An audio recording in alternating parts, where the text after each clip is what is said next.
ଦେଶରେ ରୁହନ୍ତି ସେଠାକାର ମାଟି ପାଣି ପବନ ତାଙ୍କୁ ଭଲ ଲାଗିଥାଏ। ଆଉ ନିଜ ଦେଶର ଜାତୀୟ ସଙ୍ଗୀତ ଯେବେ କାନରେ ବାଜେ ଠିଆ ହୋଇ ସମ୍ମାନ ଦେବାକୁ ମନ କହିଥାଏ।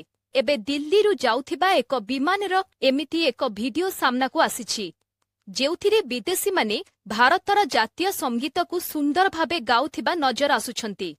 ସୋସିଆଲ ମିଡିଆରେ ଭାଇରାଲ ହେଉଥିବା ଏହି ଭିଡିଓକୁ କିଛି ବିଦେଶୀ ପ୍ରସ୍ତୁତ କରିଛନ୍ତି। ବିମାନରେ ଜାତୀୟ ସଙ୍ଗୀତ କାନରେ ପଡ଼ିବା ପରେ ଭାରତ